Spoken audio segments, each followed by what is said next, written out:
in their forum, in their different forum, that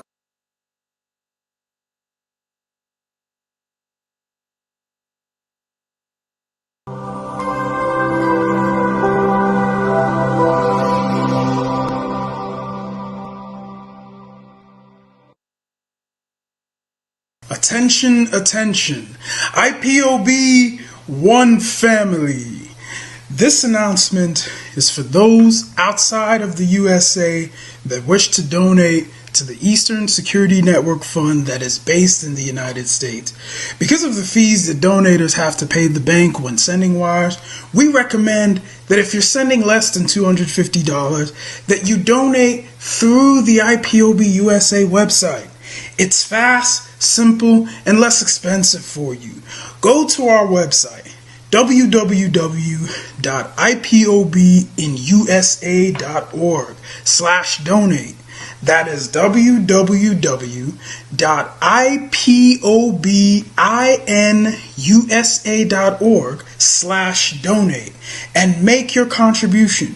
When it comes to keeping our people safe, every bit counts. After all, the security of our communities is our responsibility. Let's make this happen together.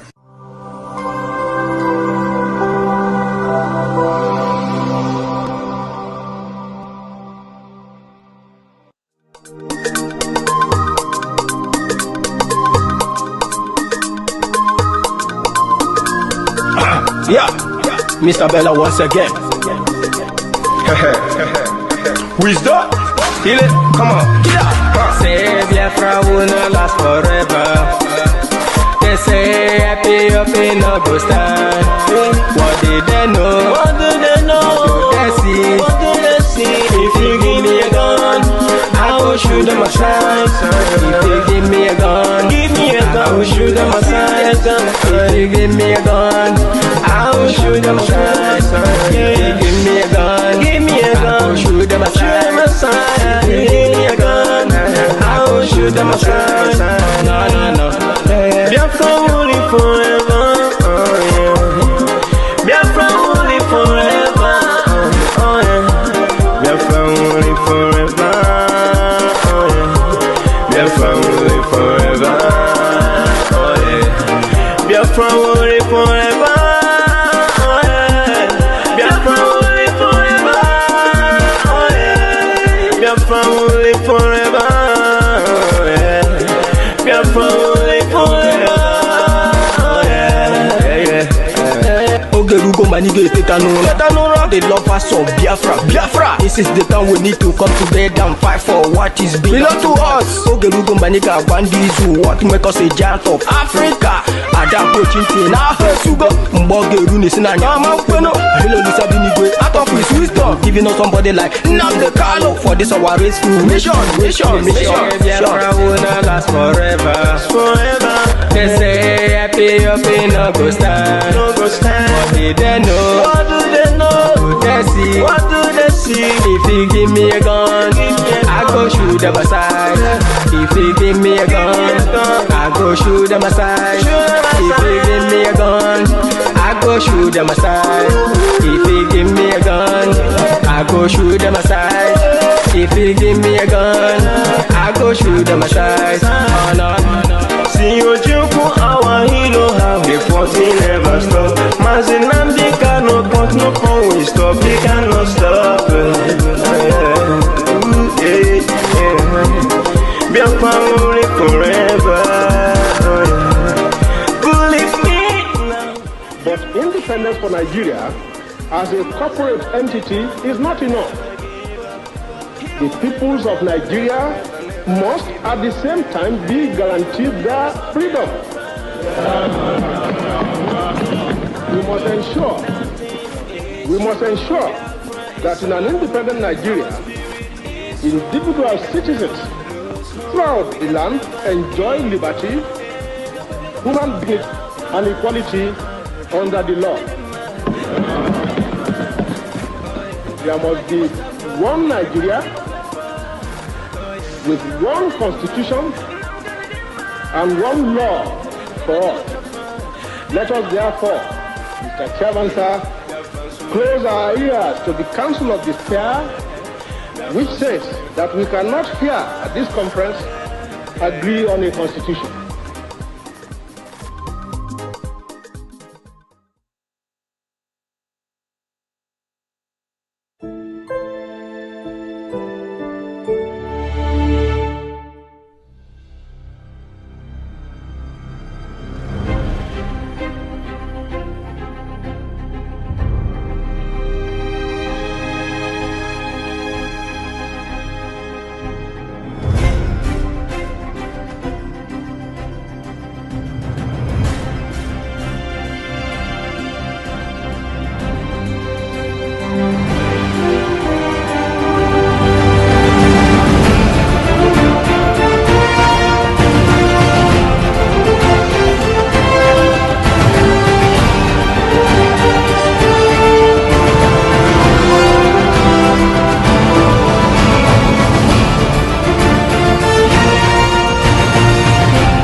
Good evening, good morning, good afternoon.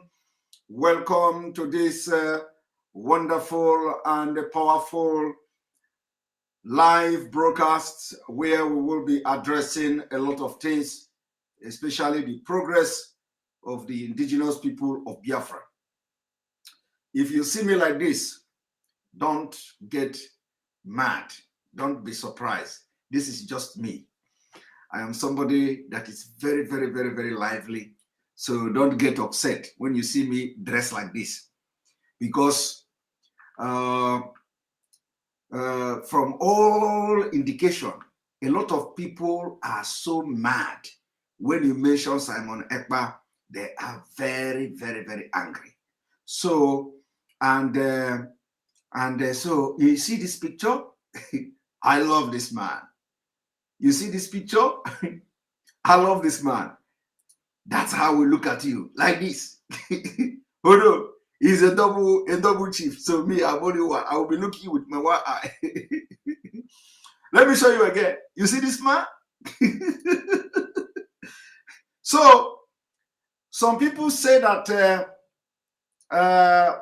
I'm looking for popularity.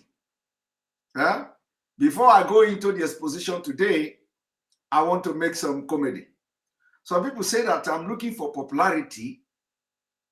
I know I'm not agreeing. So I don't know. I decided to look for popularity this evening, this night. Before I begin this exposition and this teaching, I want to look for popularity.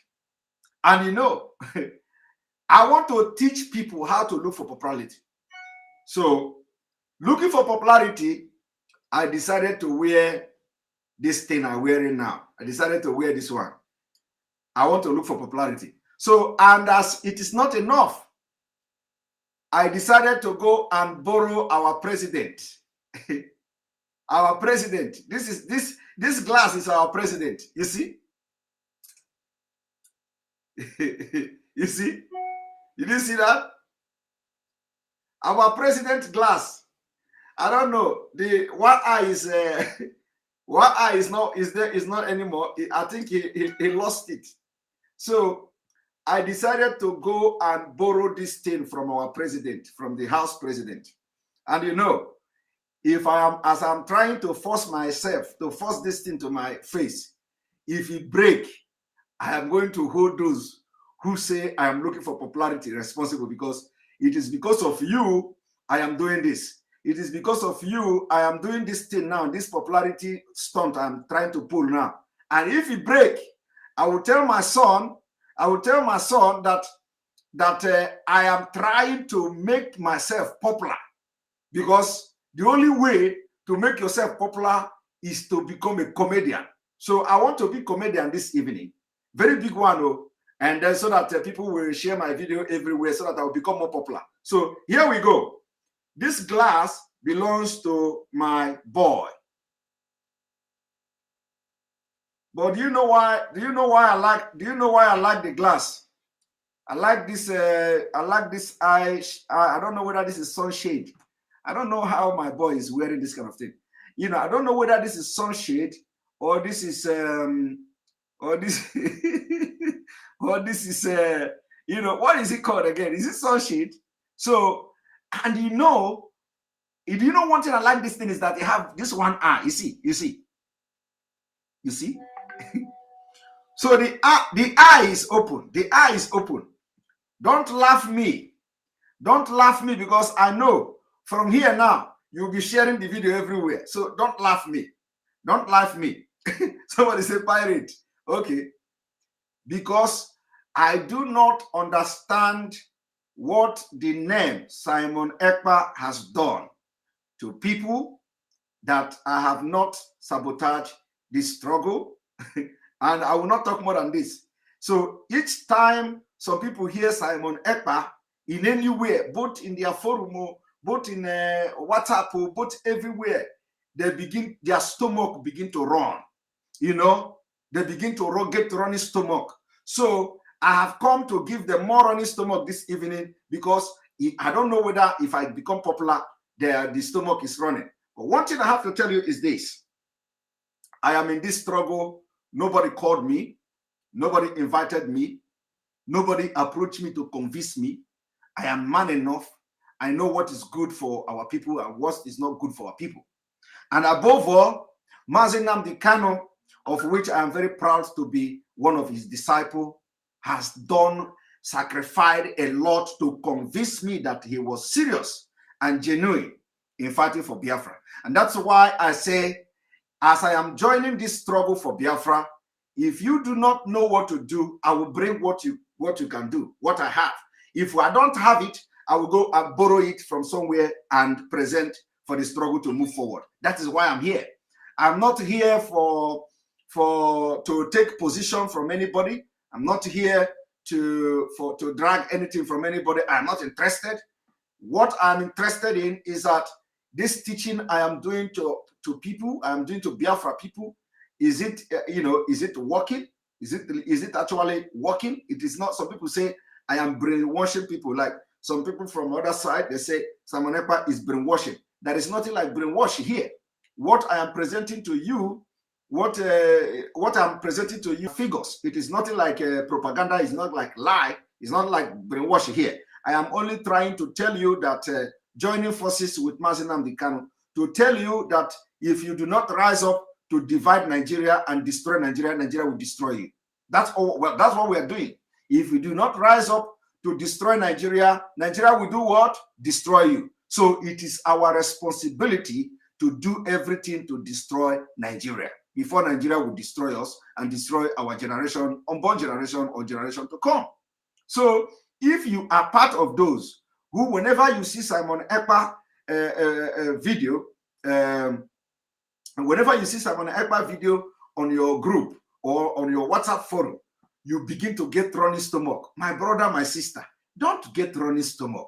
I am not removing food from your table. I don't know whether I am adding or I am not adding, but at least I am not removing.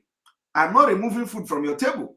If it comes to removing food from your table, complain to me. Tell me, Simon Ekpa, you have started removing food from my table, so that I will withdraw the part that remove food from your table, especially if you are with us.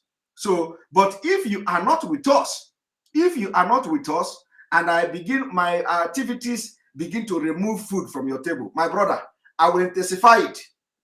If you are not with us and this thing I'm doing begin to remove food from your table, I will times it by 5. I will times it by 5. If I notice that as I times it by 5, you are eating one time a day, I will times it by 10 so that you will not eat at all. Because you cannot be my enemy of freedom and you expect me to do something that will make you eat. Never. I will not do it. So I will make sure that I take the food away from your table. So, but if you are with us, just touch me and tell me, Simon Ekpa, this one you are doing is taking food away from my table. I will stop. I will reason with you and I will stop. So, again, I don't know how many of you know this Pope. How many of you? What is he called? Is it Benedict? they call him Benedict. You see.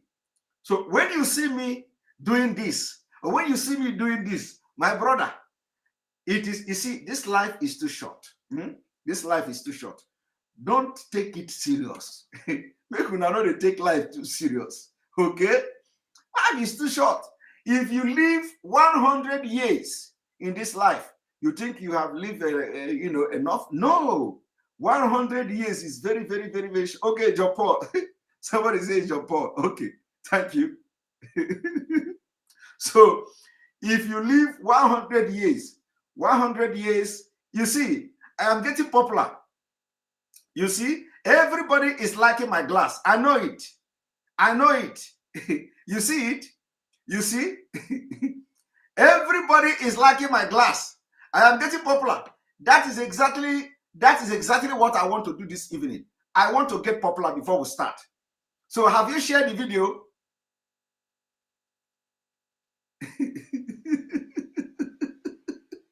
Somebody say, I'll remove the plate of plantain from his table. No, I don't believe you.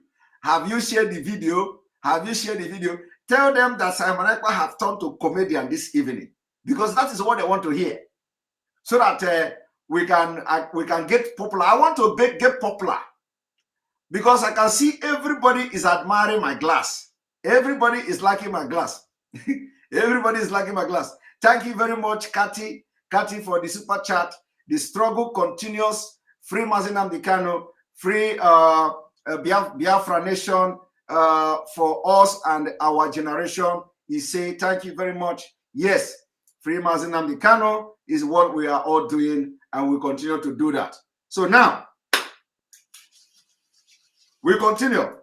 Please, make una stop laughing. I don't want people to laugh too much, because I will join you to laugh. If you continue to laugh now, I will join you and laugh. And when I laugh, I become more popular. I become more popular. Now, I become more popular. So if you are in the category of people who do not want to see Simon Ekpa name mentioned where you are, my brother, I don't know you are existing. Honestly, I don't know you are existing. My sister, I don't know you are existing. I don't know. I don't know. And I may not know until Biafra come. So my own is that I will continue to do the selfless service I'm doing for Biafra. Everyone have his role to play for this Biafra struggle. And I believe by the grace of God, I am playing my role. My role may not be enough at this point, but I will continue to play the role to the best of my ability and to the best of my knowledge. Yesterday, thank you very much, Stella Okeke, for your super chat. We appreciate you. Mazi Simon, you look good. You see? Thank you very much. Thank you very much, Stella Okeke. I know a lot of people are already admiring. You see it? You see it? I said, I know what to do and I will be popular. I know what to do and I will be popular. I just know what to do. And it is happening already. I say, I'm going to get you people this night. All those people that are not paying attention to me. All those people that whenever they see me, whenever they see my video, whenever somebody share my video to their WhatsApp group, they get angry. They will see this one, they will like it. You see?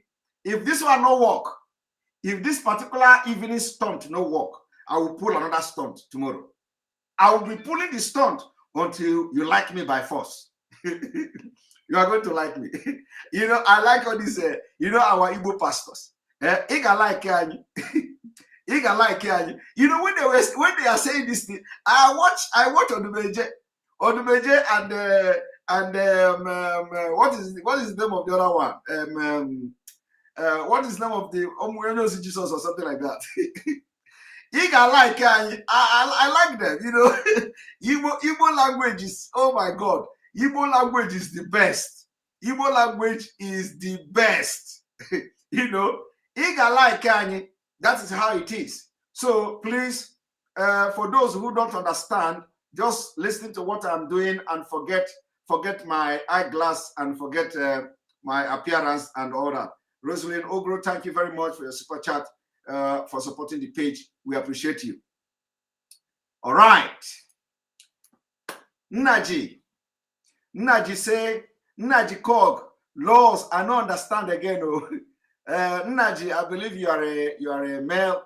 Well, what is happening is that I borrowed my son eyeglass because I believe I am not popular, so I want to make comedy so that I will become popular before the program starts. So you know, by doing this, I'm going to pull a lot of people. So I want to start being popular. I have been watching Nigeria comedy, and they are very popular. You know, they are very, very popular. So some of them have 20, 30 million people. So I want to be more popular than them. I want to join comedy too. So I've started learning, you know, rehearsing how to make a comedy. So I believe that I'm very talented in it too. Believe me, if I go into comedy, I will chase everybody out. All right, but I beg Shaggy and Co, don't worry, I'm not coming to comedy, okay? All right, so we are going to start. Yesterday, I broke the news of what IPOB have done to make sure that we make Nigeria government to stop breeding. And this today, I have come to analyze the video of Bruce Fein. Bruce Fein is the attorney of indigenous people of Biafra in the United States. And so what we are doing to make sure that the fighter jet or jet fighter or the Tukuno aircraft that has been delivered to the Nigeria government is returned is what I'm about to explain to you this evening. Also, I'm going to explain to you what is Leahy Amendment, the Leahy Amendment of the United States of America, and what you should know from explanation of Bruce Fein. And here we go. So welcome to this program. You are watching live and direct. You are watching live and direct on Enter Biafra Channel 1. You are watching live and direct on YouTube. You're watching live and direct on other social media platforms. Flora Akubule, thank you for your super chat. We appreciate you for supporting our page. Thank you very much for your super chat. So we are saying that now we are starting, and I want to first of all explain to you what is Leahy Amendment. One moment. The background of what we're going to do this evening, the Leahy Amendment.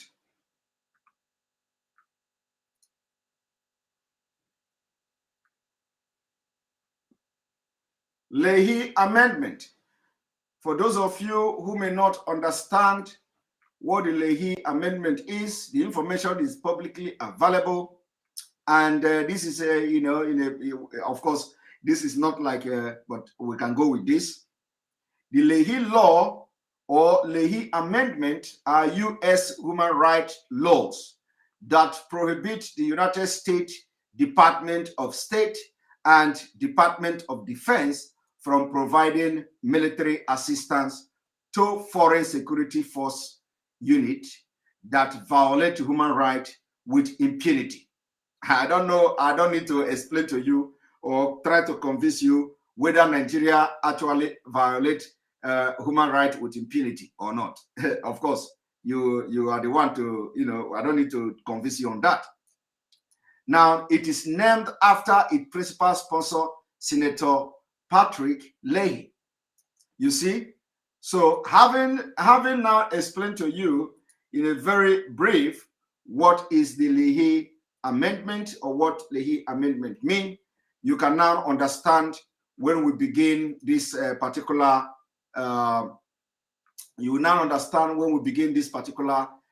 exposition this evening. So now let me take you all the way to Canada. All the way to Canada and Germany, I think. A moment. I want you to pay attention very much, pay attention very well, and you will understand. The person you are about to watch now is the Council to the Indigenous People of Biafra in the United States. One of the council.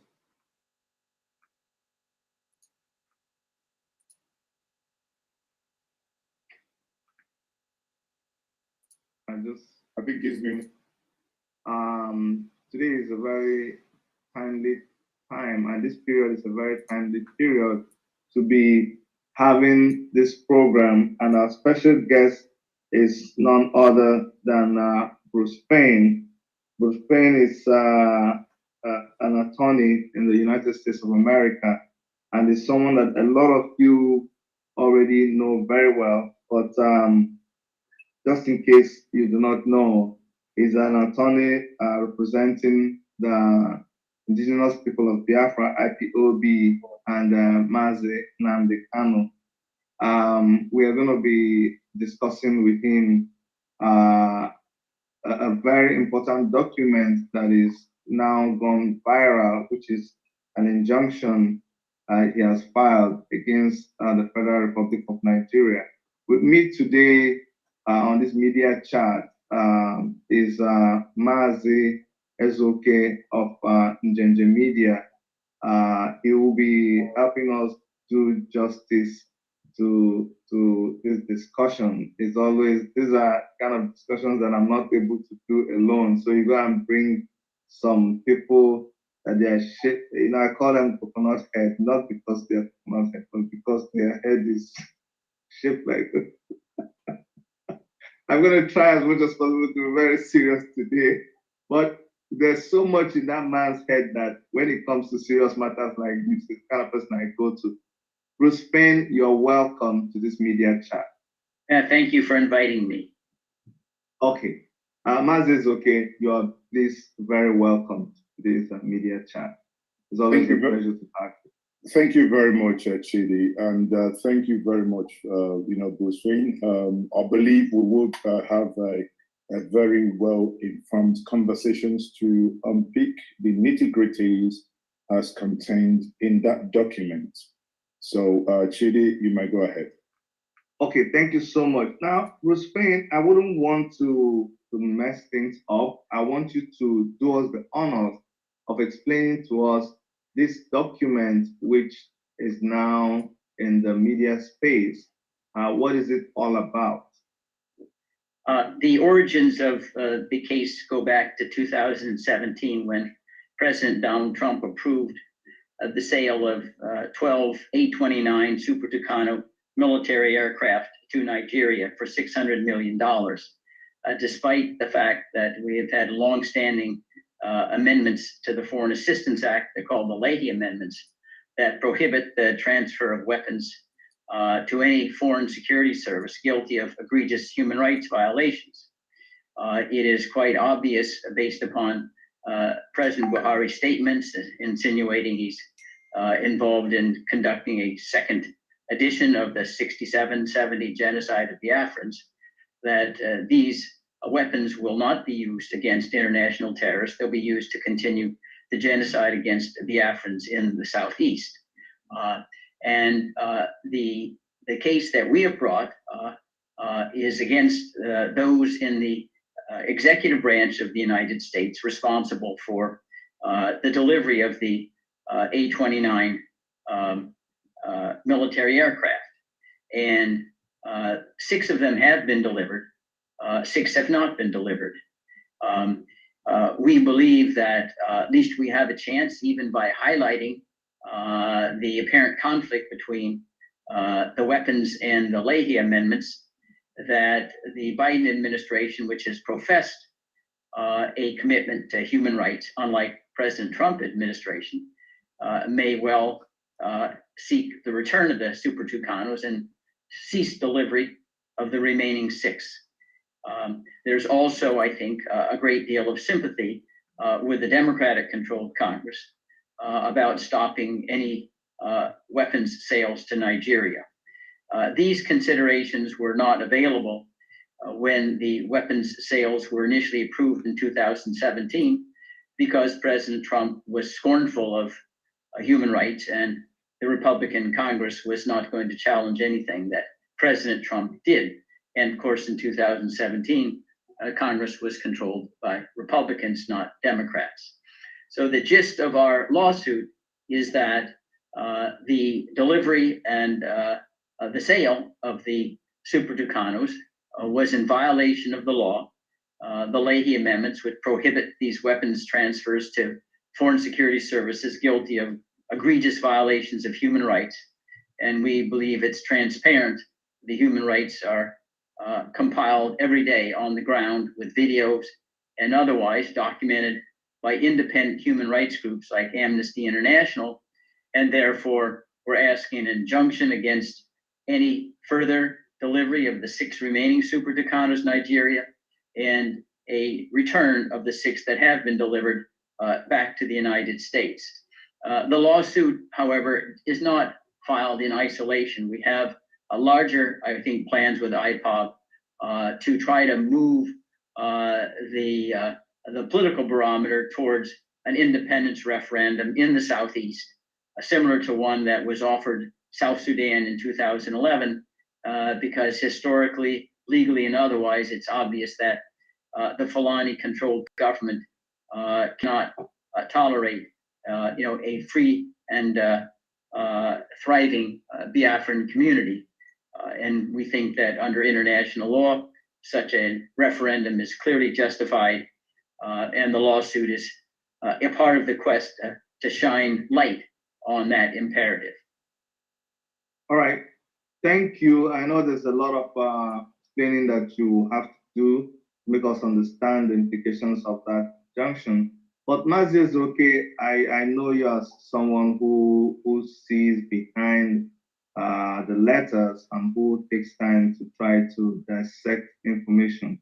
From your point of view, what do you think about this document and this injunction coming at a time like this, in based on what is going on in Nigeria?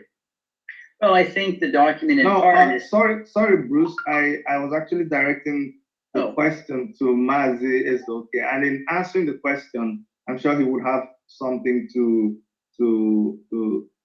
direct at you. So Mazi Ezeoke, go ahead. Okay, thank you very much, Chidi. I think, reviewing the document, looking at the document under review, and I can see that the issue in contention now are 2 things. I mean, this is as Bruce has said at the beginning, a case against the Secretary of State, Tony Blinken, and, Secretary of Defense, Lloyd Austin.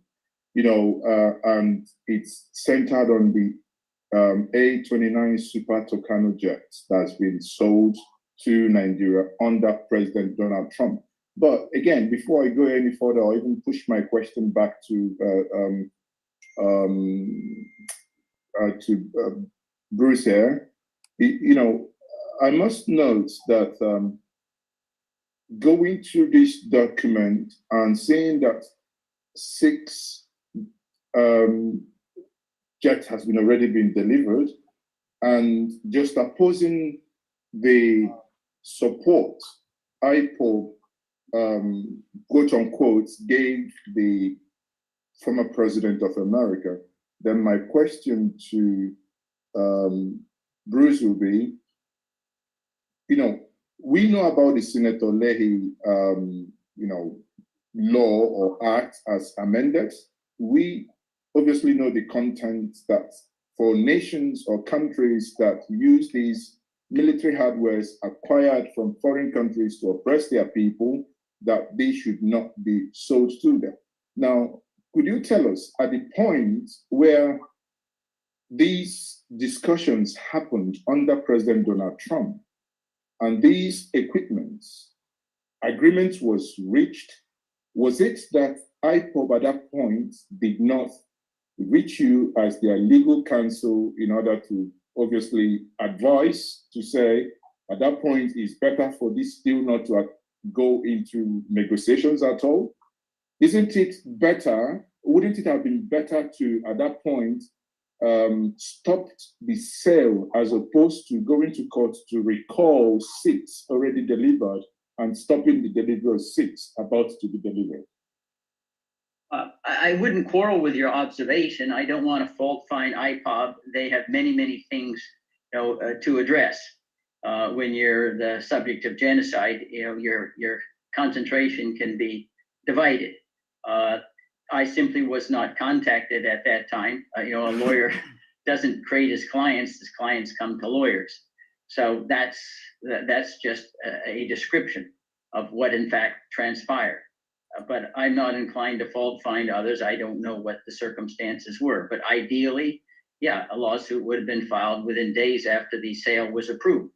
It's obviously more difficult to undo something than to prevent it from happening in the first instance. But I think serendipitously. Now, I will now jump in here. This is where I want to come in. First of all, this is not just, I respect Bruce Fein. Bruce Fein have to respond very civil, but this was a very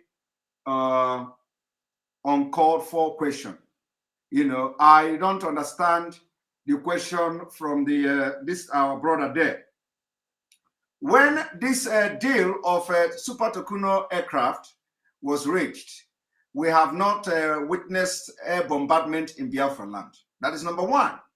So IPOB don't have any reason to contact anybody to stop a purchase of Super Tucano. So I don't know where the question is coming from.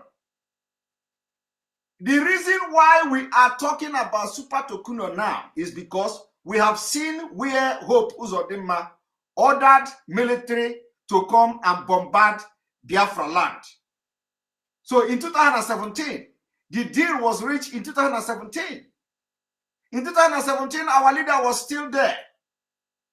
Our leader was still there in the hand of Nigeria government. That was when the deal was reached. So nobody, I don't understand why this guy is asking this kind of question. That IPOB supported Trump heavily, trying to look for fault. I don't want to go into deep because it will not be good, But the question here, or the issue here, addressing that particular question, first of all, that question holds no water. It's a very stupid and useless question. Because when Trump was in power in 2017, when this deal was reached, at the end of the day, Trump also found out that Nigeria violated human rights. So Trump, actually, the Trump administration delayed the delivery of this aircraft. They say it was going to be in 2021. Trump administration delayed the delivery of this Super Tucano aircraft. It was when Joe Biden came in and they start to facilitate the delivery. You understand? So Trump reached agreement with them, yes.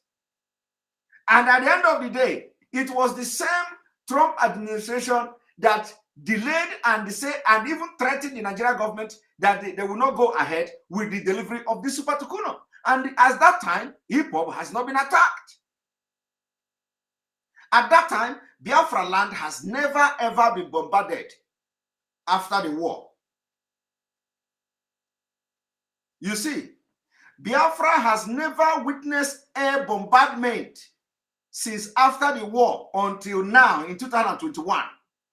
So why would this guy go to ask this kind of question, trying to throw the lawyer off balance? Why IPOB did not contact you? IPOB supported Trump, and Trump went and have this deal with Nigeria. And this is not really good. I don't like this. I don't like this. I don't like this kind of thing. And this guy should caution himself for that. I don't like this kind of thing because the question here is a very stupid and very, very senseless question. And I hope I have made this case very clear. I have explained it very clear because Bruce Fein did not expect this kind of question to come because the question shouldn't have come in the first place. In 2017, the deal was reached. IPOB nobody bombed IPOB. Nobody came to Biafra land to bomb to do bombardment. So it is now that Nigeria government decided to bring aircraft to bomb Biafra that we decided to say, oh, if we allow them to bring more aircraft, they are going to be using it. They are going to be using it to bombard us. So how come this person is asking this kind of question that IPOB supported Trump? So Trump was the one who sold this aircraft to them and trying to paint the whole thing as if people don't have brain here. This is very, very, very, very bad. Very, very bad. But I think I have explained it. And if you come across anybody, in fact, let him go and do a rejoinder of that question. Because this is anti-Biafra question. Anti-Biafra question and anti-IPOB question. Not just anti-IPOB question, it's anti-Biafra question. Because he want to make us look like fools that we supported Trump. But meanwhile, Trump sold the aircraft to Nigeria. That is the corny question there. He want to make you look like a fool that he supported Trump. And that Trump he supported now is the one now that went to and sold the aircraft to Nigeria government. And he knows, and if he don't know the truth, or he don't know, I have addressed his question. I am addressing his question now. The answer to the question is that, first of all, the aircraft was ordered in 2017, like this man said. During that time, we don't have any problem with Nigeria that we bring an aircraft to Biafra land. So why would we oppose it? Why should we oppose it? We did not oppose the aircraft because we did not see this 2021 coming. And Trump, who facilitated the agreement, also did not want to release the aircraft to Nigerian government until Biden coming. So now that we have seen that they use this aircraft against our people, at least other one, not this particular Tokuno. So we are now assuming that if delivered to them, they are going to use it against Biafrans. Because the evidence of them using aircraft to bombard Biafra land is there. That is the answer to that question. Now let us move forward.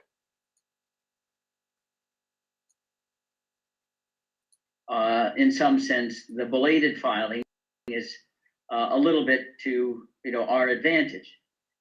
First of all, it's open and notorious that President Trump was very, very hostile to human rights, and he wouldn't care whether or not the weapons were utilized to commit genocide.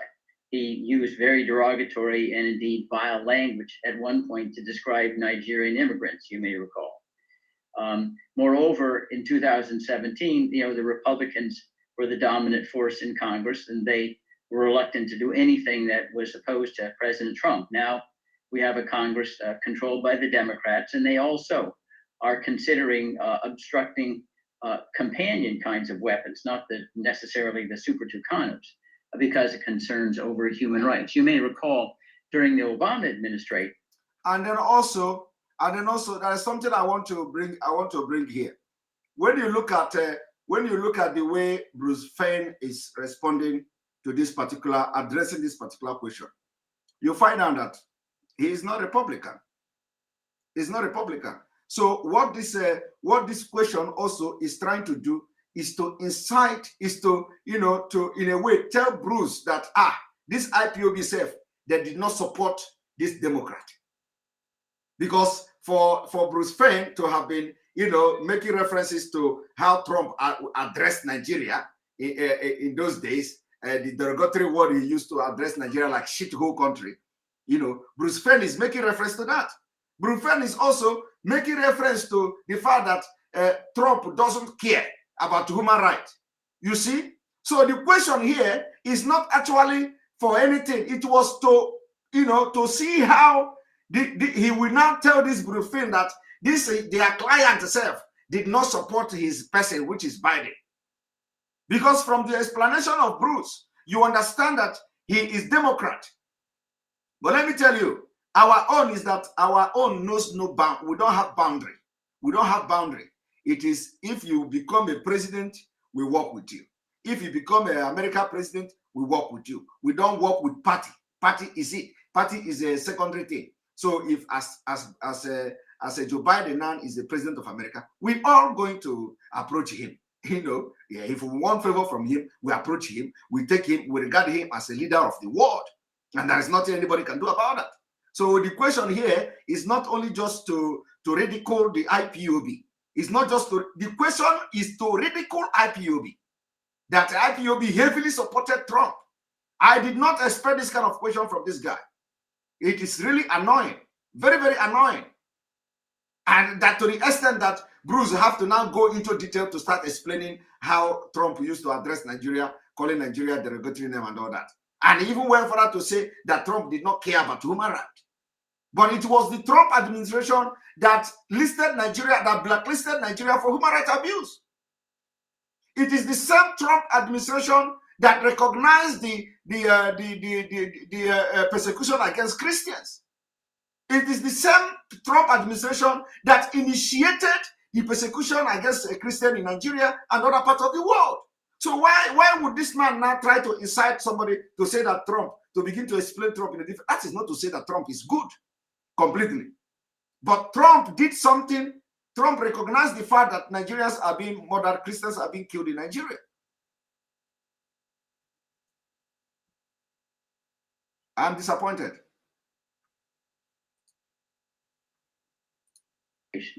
That there were a holdup of some Cobra helicopters because of concerns over human rights by security services that would use them.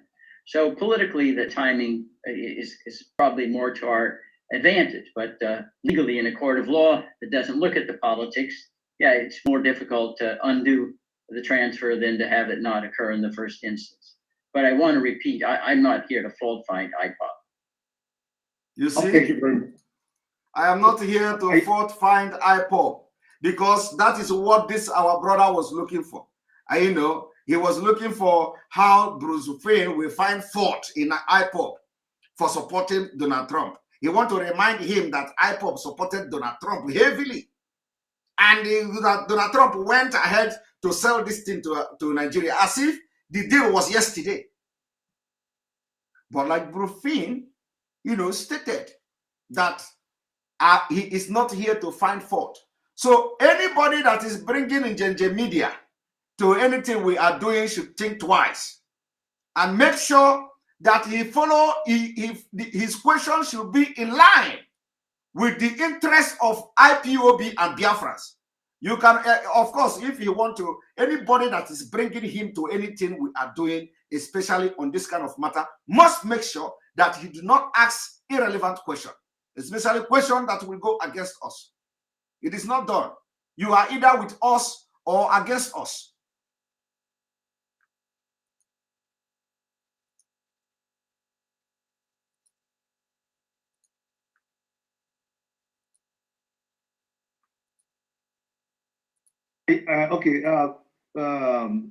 Just before we go ahead, I want to recognize the presence in our midst of Omoyele Sowore.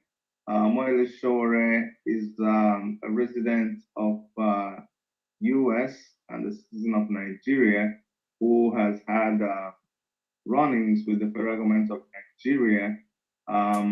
He's been a victim like your client and knows firsthand what kind of institution is the Federal Republic of Nigeria, and we're pleased to have him in our midst. Mr. Omoyele Sowore, you're welcome. Thank you, Dr. Chidi, for bringing me on. I also want to thank our other guests and panelists. I'm sorry that I came in a little late. There's always something happening in Nigeria every minute. So I got pulled away to another issue, which is also a human rights issue, because I was, you're aware we have some people who are in detention because they put on Buhari's t-shirts. So, Dr. Chidi, pardon that I may not be able to turn on my camera. I'm laying down because I have stomach flu. So,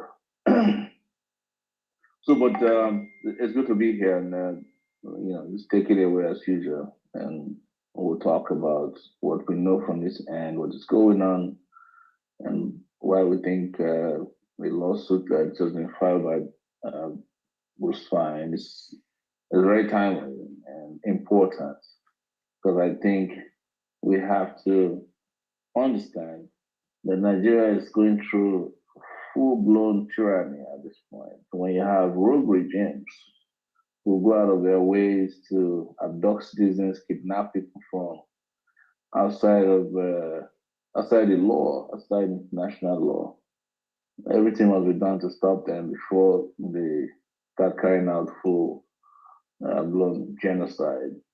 So they're doing them already. Some small, they're carrying out massacres now here and there, but ultimately they want to go in that direction, I think. So what Bruce Stein has done, I read part of it, right? Is most welcome. I mean, what IPOB has done in filing this suit. I'm not a lawyer to determine whether it would survive or succeed or not, but the fact that it's out there is very, very important. Thank you very much, Moelle Shore. Bruce Fein, I'm going to ask you a question like the layman on the streets of Nigeria. And I want you to give some confidence to the man on the street in Nigeria who sees the government of Nigeria consistently and persistently over time flout court orders and just go ahead and do whatever they like, ignoring international laws and statutes. What confidence do they have that the American government is able to carry out, assuming this case succeeds, that the American government is able to compel the Nigerian government to abide by whatever the laws in America ask it to do? Well, I think that the respect that is commanded by United States, federal courts is greater internationally, certainly than in Nigeria's compromised judicial system. And the price that the government would pay in Nigeria for flouting a U.S. court order is a different order of magnitude than disobeying, their own laws. I would add as well that Nigeria has to recognize that the United Nations Security Council, under Chapter 7 of the UN Charter, could conclude that the flouting of law and the genocide in the Southeast is so horrendous that it creates a danger to international peace and security. Those are the magic words that authorize the Security Council to use military force to intervene to rectify the situation. And I've suggested that it could be that the Security Council, when presented with proper evidence, could mandate a referendum for sovereignty for Biafra because of the threat to international peace and security that is created by President Buhari's current campaign of genocide and flouting every law that would arrest his ability to rule by decree and implement, the Fulani Sharia standards that already are present in 12 of Nigeria's states. Are you all listening to that? Are you all listening to that? What Bruce Fein is trying to tell you or is telling you is that by the time this is presented to the UN General Assembly or Security Council, with the evidences, there is, of course, it will result to the UN intervention, just like in South Sudan, and that will prompt the referendum for Biafra. So we are turning every stone. You know, this, what is explaining to you here is just for you to understand what is going to happen, what the IPOB is doing. And of course, this is just one part. So, and like I said, we'll be bringing update to you, because what we have not done in the past is to bring you update. So this update now we have decided to be bringing to you the update. Now let us continue.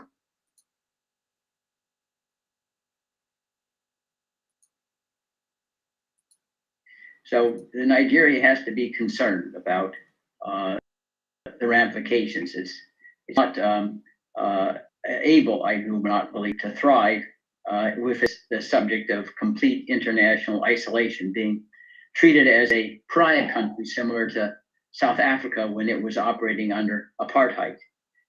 There are remedies, as it happened with South Africa, that could result in the expulsion of Nigeria from the United Nations for not subscribing to United Nations treaties like the Universal Declaration of Human Rights. Now, I don't want to be overly, Pollyannish and thinking that we can snap our fingers and Nigeria will become a government that complies with the laws. But we have to do our best, and certainly experience teaches that it is possible to convince governments that they better turn square corners if they don't want to avoid complete international ostracism. And I say one example is South Africa, which led to the transition away from apartheid into Nelson Mandela's release. Okay. So actually, I take the next question, because in his comments just now, he mentioned about mandating referendum. He mentioned about that. Then I have two questions for you, Fein here. One is, you talked about mandating referendum, and I would want to know, is referendum part of the mandate from your clients to demand via these courts, via this suit? And if yes, second question thereof will be, is United States of America able to intervene in another jurisdiction in a different continent to affect any push for referendum? It's a wonderful question. The lawsuit itself kind of sets the stage for a referendum, but it doesn't ask for one, because a referendum is not the remedy for illegally selling and transmitting super tucanos to Nigeria. But the intellectual foundations are set by the lawsuit. The referendum can be authorized by the United Nations Security Council. The United States itself was instrumental in securing a referendum for South Sudan in 2011, which basically established a separate sovereignty from Sudan. And that was a referendum that was organized and conducted by the United Nations Electoral Unit. So there is precedent on that score. Are you people hearing it? Are you people listening? Because when we are explaining it, they say we are miscreant. When we come here, we sit here, we explain the role of the United States. They say, how can the United States come and give you a referendum? We sit here, they say, you don't, are you listening? If you don't listen to me, you listen to him. He is a Harvard, a respected lawyer in the United States. You see that? He have just told you that a precedent has been set. America involvement in mandating or involvement in influencing the United Nations Security Council to conduct referendum in South Sudan. And that is a precedent that already been set. He went further to explain that this lawsuit now is not directly asking for referendum, but it is going to be an instrument for demanding a referendum. Are you people? Intellectual instrument too. Are you hearing it? Now let us continue. The United States would not be acting unilaterally, but under, say, the United Nations Charter, and Nigeria is a member of that charter, Chapter 7 would authorize a referendum of the type that I've described. And it has happened in the past. And also think about this, it's not at all an anomaly. Even in countries that don't necessarily suffer from the same kind of strife and upheaval that we're witnessing in Nigeria, Britain offered Scotland an opportunity to vote independence. Canada offered Quebec an opportunity to vote for independence. So this is the customary way in which the groups that seem to be disfranchised or alienated from an existing sovereignty are able to choose a different course.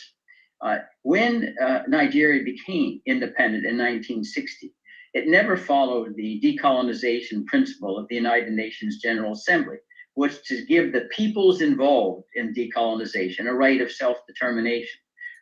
Are you even hearing it? Are you even hearing it? When Nigeria got independence in 1960, it did not follow the process of the decolonization. Are you even hearing that? But when we talk, you say, hey, bring your roadmap. When we talk, when IPOB, Mazinam the Kano, bring your roadmap. When Mazinam the Kano is, bring your roadmap. What is your roadmap? We told you we don't have roadmap. You say, what is your map? What is your map of Biafra? We told you we don't have map. Our map is the map of Biafra in 1960. When you say, where is your map? We told you, where is the map of Nigeria in 1914? Are you listening? Even if you like, after this headway, go and continue to wallow in poverty and ignorant, you will wake up one day in Biafra land.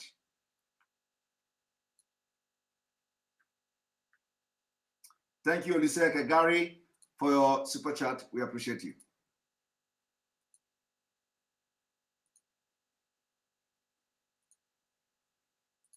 Who are the peoples involved? Well, it's clearly going back to 1913 with the British amalgamation. You had separate peoples who had been forced under one umbrella.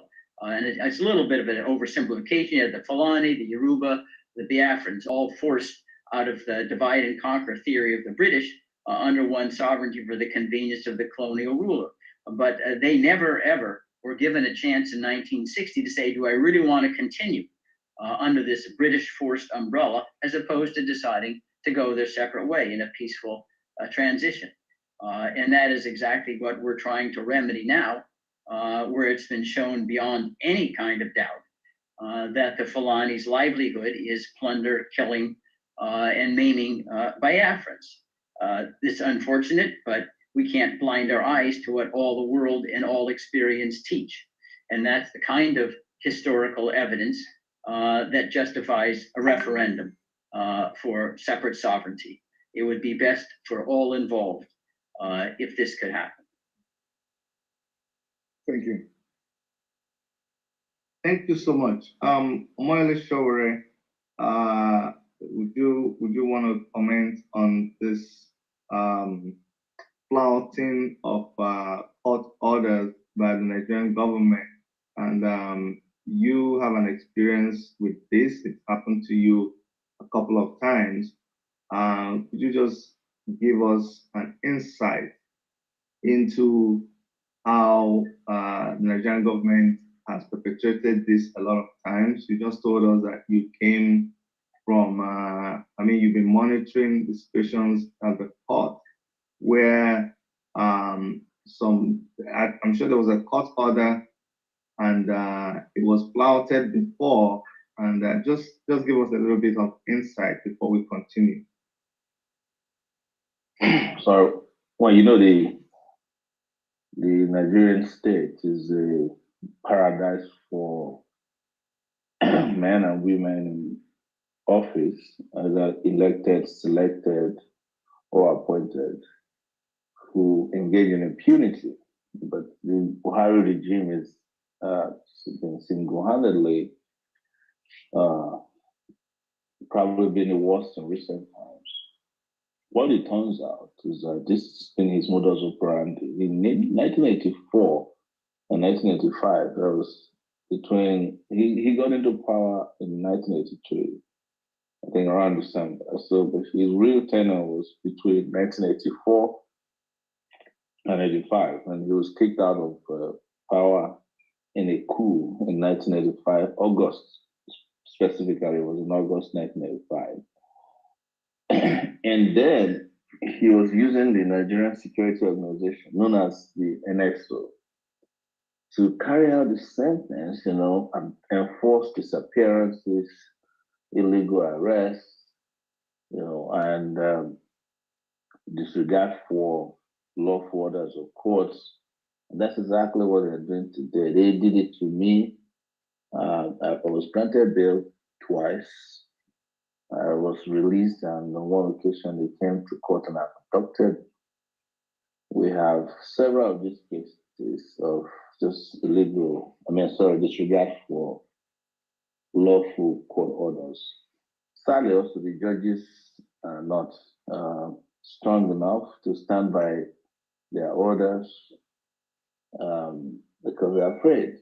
And most also, I think also importantly, most of them are engaged in corruption, so their hands are not clean. So they use all these things on the ground to put pressure on them. So with regards to whether they will respect a judgment obtained in the US, I guarantee you they will. If it's something that would affect the fortune of, say, buying weapons from the US, they really need weapons from the US. And if it's a decision by a US district court against it, they'll have no option than to respect it. And the US district court, if it takes a position on the Nigerian state and to rogue elements within the state, it could extend sanctions against them. So they know all these things, and this is the reason why I think this is in the right direction. I'm more on the side of direct action regarding these criminals. I think we should come out en masse and put boots on the ground and end this culture and era of impunity. But I also think we cannot rely on just one method and one strategy, you know, and one idea how to go about it. So it's important in that regard that we just understand the kind of people we're dealing with. I would imagine that you guys are already aware that even when a judge gave an order last week that Nnamdi Kanu should be allowed access to his counsels twice a week, immediately they started flouting the order. They didn't allow them to see him last week. I've not checked with them to see if they were able to see him today. But that's the way it is in Nigeria right now. With regards to the discussion around referendum, I think if things escalate over here, the United Nations will be forced to tell us, or will be forced to declare a position on what they think will solve the problem. Because the last thing the world needs right now is an armed conflict in Nigeria that will completely overwhelm the entire African continent, particularly the West African region. And that might help push the UN in the direction of intervening in a way that say, hey, wait a minute, we understand the issues, and since you don't have leaders that can solve the problem, permit people to decide whether they want to be part of this your country or not.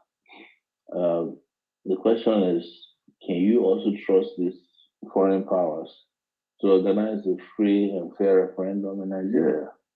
That's the question that we have to answer or discuss, in another symposium in the future. Thank you. Okay. Thank you, man. Go on. Thank you very much. Chidi, again, permit me here. Thank you very much, Solre, for that insight. And if I come back to, I want to stay with these documents that I think is a 12-page document that's under review, that I've gone through and I've read, and I'm just thinking, Bruce here, again, thank you for the insight given so far. May I ask you this question, which is, you are aware the role played by the current American president, Joe Biden, regarding the condemnation and working against British interests as it concerned the South African apartheid regime. Now, coincidentally, in this time as it concerns Nigeria, you've made a reference, kind of a comparative analysis before to it. My question to you now will be, knowing the antecedents of Joe Biden in the past, do you think that Joe Biden might play the same role he played then as a senator, but now sitting as a president, to see that that manner of structure that existed in South Africa that appears to be somewhat in some, in some quarters, as some people may argue, do you think he might play a role in, in seeing that that is stopped? Well, certainly it would be consistent with President Biden's overall philosophy towards human rights. Remember, in South Africa, we had what was called the South Africa Comprehensive Anti-Apartheid Act of 1986. And as part of the strategy to dismantle apartheid, the United States imposed very, very strict sanctions on South Africa that very much crippled its economy. And for a variety of reasons, ultimately it succeeded.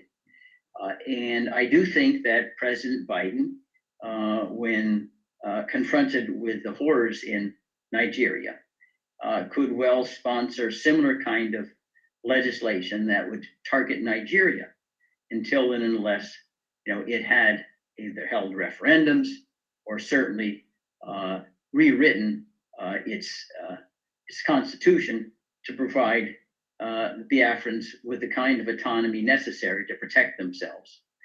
At present, they are virtually politically helpless to prevent the kind of genocide and daily humiliations, assault, and injuries that are inflicted by the Fulani-controlled government. And it's especially, I think, favorable on that score that it is very clear, I believe, that Nigeria now has become a haven for international terrorism, bleeding through Boko Haram and otherwise into countries like Cameroon, Mali, Niger, which is, of course, a very high priority of not only this administration, but others as well.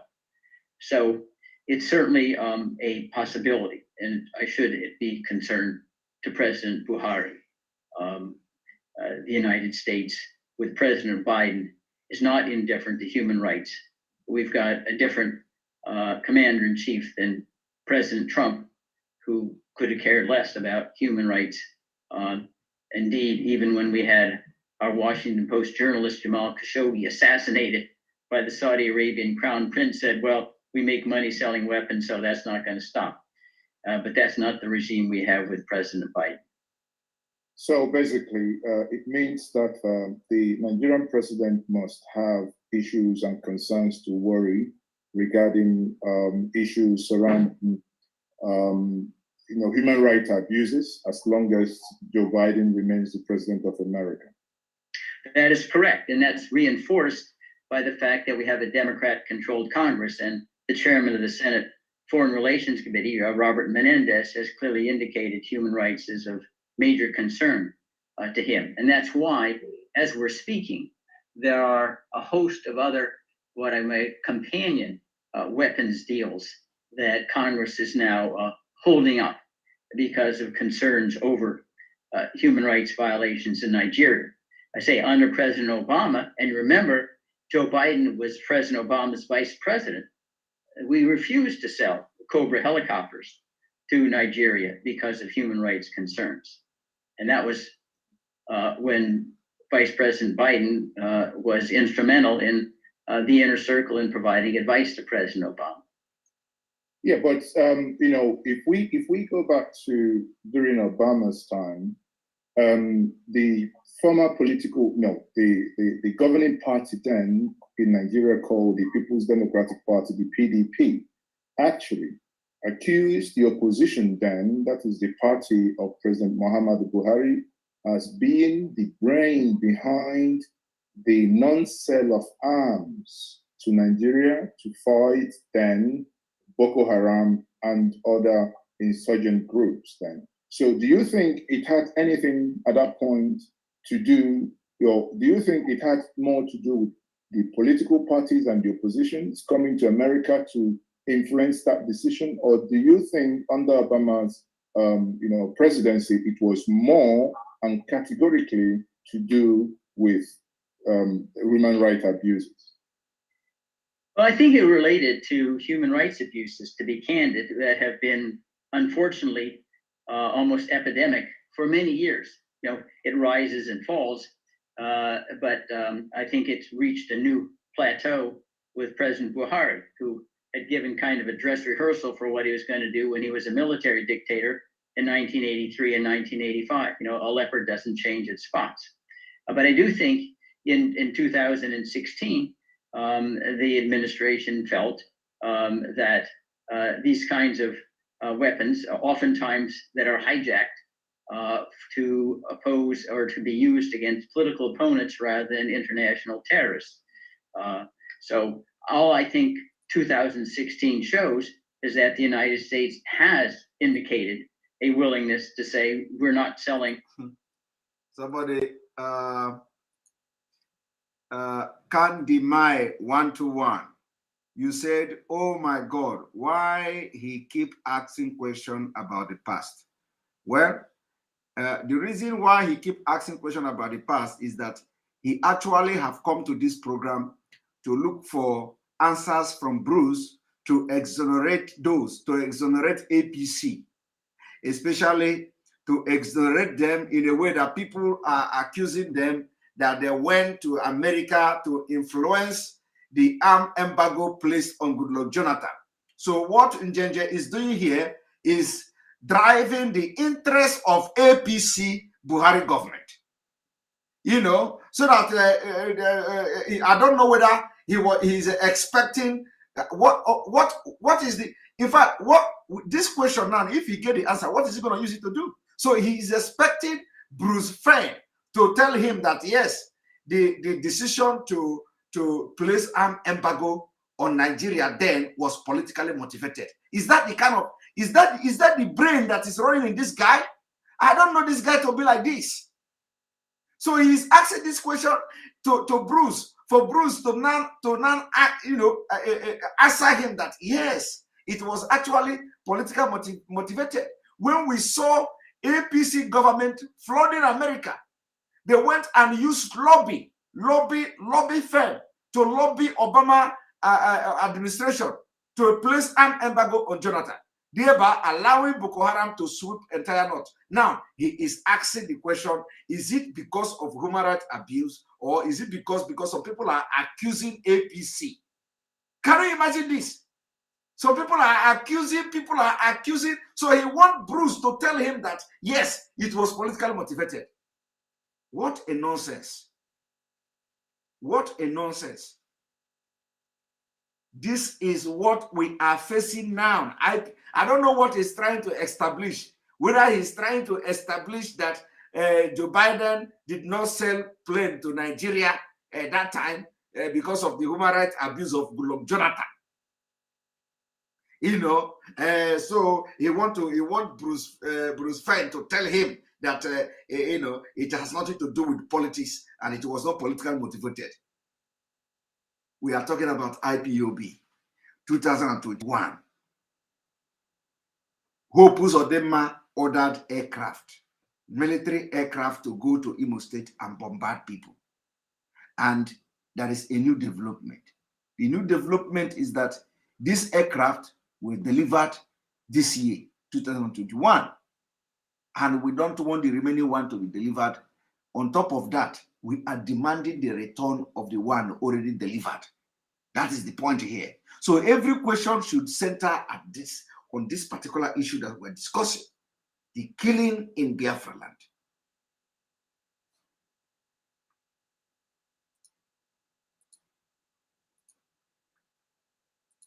weapons to countries that are unable to keep the weapons out of the hands of those who are oppressing Biafrans and other in Nigeria. I have a question.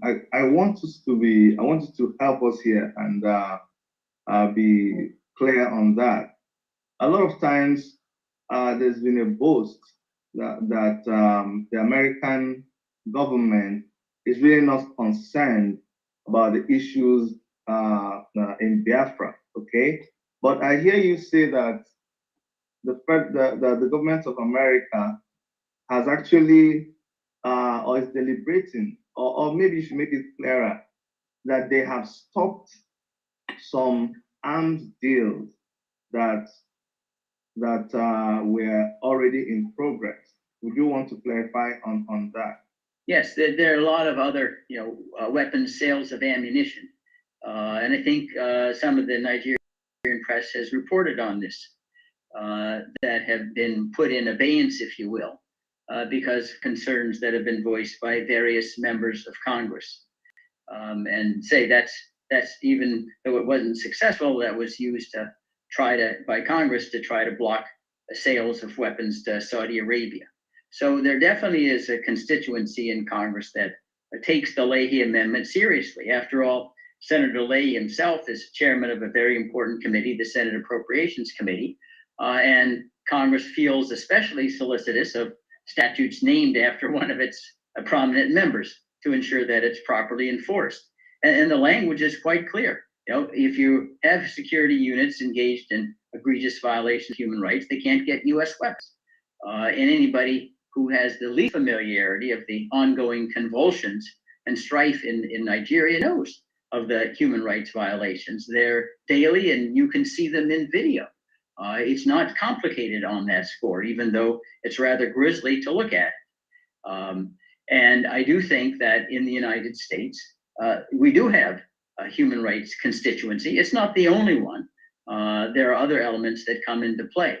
But to be candid, Nigeria is not a country that basically advances our larger United States global interests, if you will, on national security matters. Mr. Buhari, if you want to say it, insofar as the United States has become at least suspect at majority Muslim countries after 9/11. He's taken Nigeria into the Organization of Islamic Countries. He clearly tolerates, if not supports, the 12 states with Sharia law, which is not friendly to the United States. He may well be aligned with Boko Haram, since all these ransom payments and kidnappings and then releases, seem very odd. At the time he was arresting and kidnapping Nnamdi Kanu, he's releasing over 1,000 former so-called Boko Haram members who suddenly had miraculously redeemed themselves with recanting Boko Haram murderous ambitions, and released them all without any court order.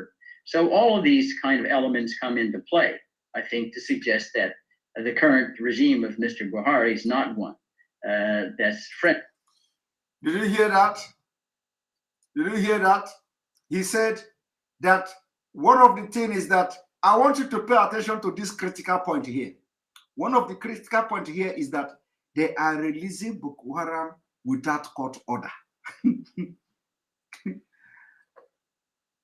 I didn't hear that. They are releasing Boko Haram members without court order because they don't take them to court.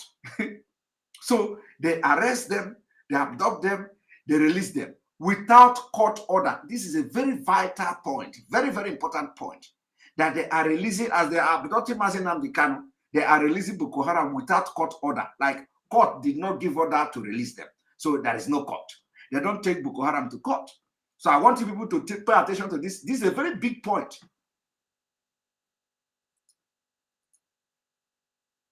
Friendly towards the interest of the United States, not only in Africa, but globally as well. You see sorry, Moses, okay. The concern that the average Nigerian has, and Omolesho already talked about this too when he was talking about how far we can trust foreign countries. We did have a very, very important protest a couple of months ago, the NSAS protest, which involved the largest population bracket, which is the youth in Nigeria. And a lot of killing came out of that protest. And you also confirmed here right now about the awareness of the United States of the atrocities that are committed in Nigeria, which is all over the internet. But it seems like, I don't want to say that the United States pays a lip service to these things, because people seem to wonder how many people need to die, how many of this mayhem, what's the extent to which it has to get before we see a decisive action from the United States government. Well, I mean, I understand the United States is not a saint. Countries have interest, realpolitik, oftentimes trumps human rights. But remember, even in South Africa, Nelson Mandela was not released overnight. It was a long struggle. And it's very, very tragic that people die or are maimed in the interim. But, international action doesn't happen overnight. Say, South Sudan had a referendum in 2011, but in the interim, there are a lot of people who died, and they didn't come back to life with the referendum. So that's all I can say. For those who are confronting, the danger and the possibility of death every day, I understand it's of little solace. But I'm just describing reality out there. This is not a problem that's unique to Biafrans. We're confronting now other peoples around the globe, Uyghurs in China, the Rohingya in Myanmar, the minorities in the Democratic Republic of Congo, many other people, unfortunately, confronting similar kinds of crises as Biafrans. We need to focus as fast as we can to move as quickly as we can. Sometimes it's kind of freakish things that happen and give life to a particular political momentum. A particularly graphic video. You may recall years ago during the Vietnam War, we had this picture of a young naked girl running down the streets of Saigon with napalm burning her hair. And that kind of brought the war to a close far faster than otherwise. Things like that do have an impact, but part of the approach and the reason for the lawsuit is the more that we can get people to understand and focus on this problem, because it's oftentimes buried in the minds of many who know nothing about what's happening in Nigeria, the more likely we'll get the consensus and the ostracism needed to bring this tragedy to an end and finally culminate in an independent Biafran country, so we don't go back another 30 years and we have another reenactment of the genocide, just like we're doing now following the 67-70 war. So would you say that the actions of the people who are in the country and who are experiencing these atrocities, their actions would help to speedy the reaction of other nations to what is going on in the country? Like, I acknowledge the importance of this legal strategy, but would you agree that the actions of the people within the country would help to speeding the effect of the legal action? Yes, there's no doubt that it would. On the other hand, I'm very, very cognizant of the fact that the brutality of the Buhari administration means someone who stands up and makes a protest and calls attention to the atrocities risks being exterminated. We know what the ability and the inclination of the Buhari administration is to retaliate. I mean, Nnamdi Kanu is a perfect example. They go to his home in 2017, try to murder him, take guns and kill many, many of those present at his premises. And his maltreatment today, they may try to kill him through the withholding of medical care that's urgently needed. So it takes brave people, but that's to be commended. I remember perhaps one of the bravest things I ever saw was Tank Man. Remember during China and Tiananmen Square, Man just laid down and said, "The tank, you go ahead and run over me." It wouldn't do it. They knew what would have the international reaction. So yes, to the extent that the Biafrans can stand and make it clear, they are not accepting this because the administration of Buhari wants everyone to be silent, so no one hears, see no evil, do no evil. It just doesn't make any ripple effect. But the fact that you're standing up and protesting despite the risk does focus international attention on it and will accelerate the ability to bring this tragedy and the genocide to a close ASAP. Is okay. Okay, thank you very much, for the answers provided so far. And, sitting down, listening to, obviously, you are not in a position of authority to have taken some certain decisions, but when we talk about America as a country and its government, you mentioned about Obama before, then I'm sitting down here thinking, if American government, with all their arsenals in terms of intelligence gathering and saying these things that is coming from the governments today, then one would then want to question the support this same American government under Barack Obama that did not sell arms to Nigeria at that point, who apparently knew what was also probably was in the offing. Then I question how come, that administration gave so much support to the realization and to the point that this current administration came to power. Oh my God. I can't stand this anymore. I can't stand this. I can't stand this. We have to stop. I can't stand this anymore. All right. The most important thing is that you have actually listened to the man himself, Bruce Fein. Bruce Fein have explained what is the Leahy amendment and what it is going to do to Nigeria and the way forward. So thank you for watching. We have spent about 1.5 hours, and so I'm going to open a few minutes for conversation. But please, I don't want you to come here and start talking about Njeje Media. No. If you talk Njeje Media, I will press button and you are out.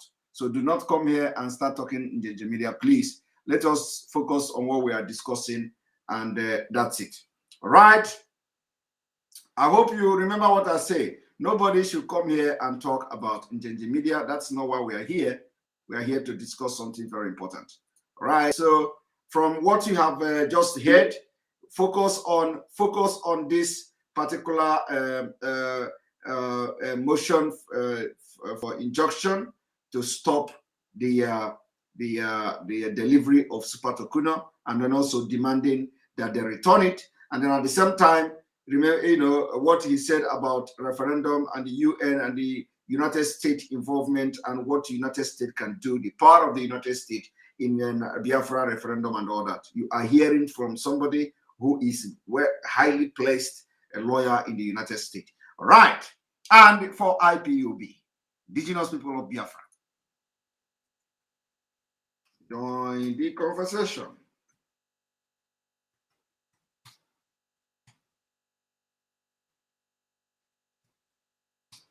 Here we go.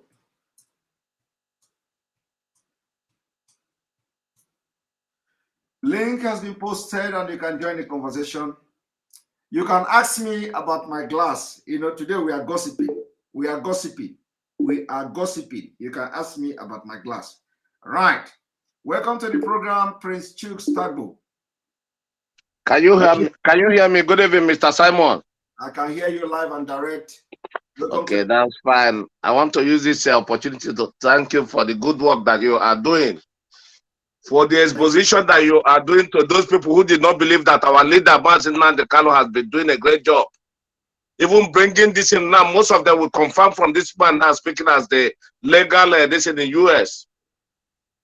So this time I want to inform, I want our people to know that our lawyer, Mr. Ifeanyi Ejiofor, visited our leader today. I don't know if so many of them is aware of it. Yes, we have actually posted it, but for those who may not have seen the message, so our lead counsel, Barrister Ejiofor, met with our Amazon and the Kano today, and everything is fine. Like I have always said it, but it is good to confirm it like this. Yes, it is true. It is confirmed. All right. Maybe tomorrow, DOS, they will still speak. By tomorrow, our DOS will come out to speak too. Yes. Okay. Yes. All right. Thank you for the good work that you are doing. Thank you very much. Let me give time for other people to call. Thank you very much. All right. Thank you very much. All right. Okay. The priest of peace, welcome to the program. Thank you, my brother. First of all, I want to make reference to what Bruce Fein was saying. Actually, those media people that were asking him those questions were just being mischievous in the sense that they don't understand what Trump has done, you know, and going back and forth, you know, bringing in the issues that Obama did this, Obama did that. Yes, Obama did something, but Obama also brought this administration that is a wrecking hell ball to every indigenous people in Nigeria. It's unfortunate that it's annoying to listen to those kind of analysis. But coming to what Bruce Fein is saying, is very clear imperative that the IPOB is an organization that has a mission. It's an organization that is focused. It's an organization that knows what they are doing. They are not asking for war, but rather they are asking for a referendum and going through the process that they are, you know, using through Bruce Fein and other law firms is the best thing to do. It has happened before, and happening now is not going to be a different thing. So, but I want to encourage everybody to keep praying, because I mean, that is what is going to happen. We will achieve our aim to determine our economic being, our political whatever, to, you know, make sure that yes, we have to chart a course. Because when you look at those people doing this analysis, they don't really believe in Biafra. I want to tell you. I know that he didn't want anybody to talk about the media. Yes, it is annoying to listen to him. Very, very annoying. But I should have advised that you should have allowed that interview to run through so that people will also understand, you know, the mindset and the process and everything Bruce Fein is doing in, you know, bringing IPOB's ideas and efforts to bear. Thank you very much. Thank you very much for being part of the program.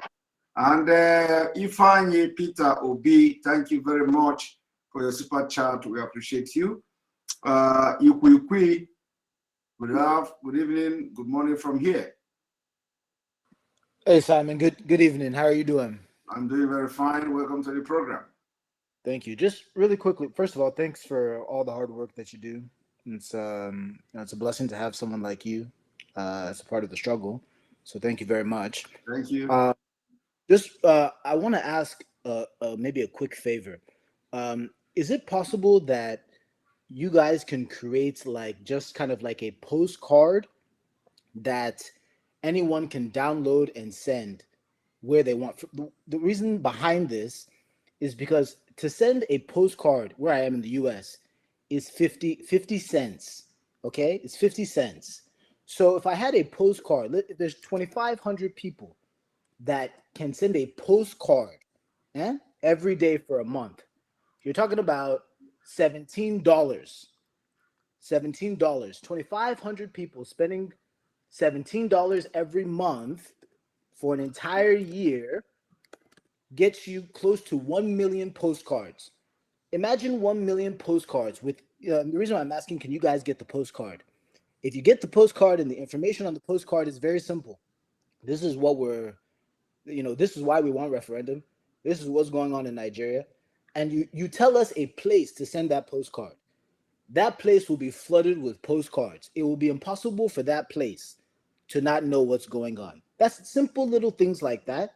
We can collectively organize ourselves. So, we don't need 10 million different postcards or 20 million different messages. If you guys can organize just one postcard, $17 a month, 2,500 people can send close to 1 million postcards, whether it's to the White House, whether it's to CNN, whatever. So that's just one thing, that postcard. The second thing, earlier, I missed my chance earlier today when you had your first showing, but one thing that came up were all these doubts again. People with all these doubts: how can we feed ourselves? Yada yada yada. Listen, while we are waiting for Biafra, people should self-organize themselves so that if there's a question about how will we begin to educate ourselves, how will we begin to feed ourselves, what part of the economy, do you know now by yourself you can just find a group of people that are like-minded, that has an idea about how education should work in Biafra, how power should be working in Biafra, how this one should be working. Organize yourselves. Me myself personally, I'm in economics. So we have an economic club and we talk about everything related to economics in Biafra. So when Biafra comes, it's not that we'll be screaming and shouting that we don't know what we're doing next. We'll simply present all of our ideas. So you guys that are really good in education, get together, dream up how education might be in Biafra. So that when that time comes, you just give it to everyone and nobody will say that you didn't think it, because you're definitely thinking about it, right? We have every possible brain. Why don't we begin to self-organize ourselves now, so when the time comes, we're ready to go? I have many other things I want to say, but with time, thank you for letting me speak. Simon, God bless you. Thank you very much. Have a good day. Thank you very much. Thank you very much. I appreciate it. Thank you very much for your contribution. That was a very brilliant one. Where is Obi Okeke? Welcome to the program.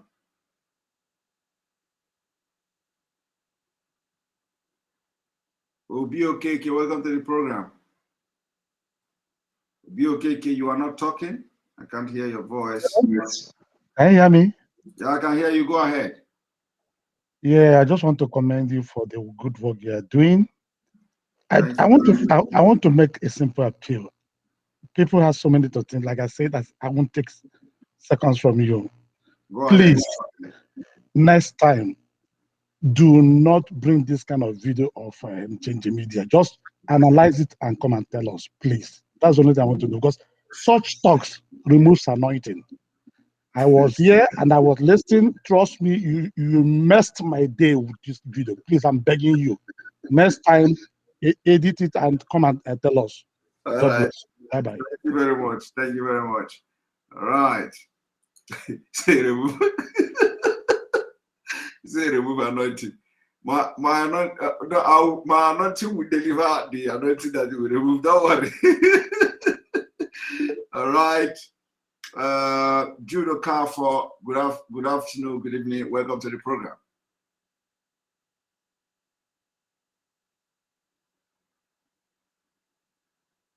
Judo Carfor is not talking.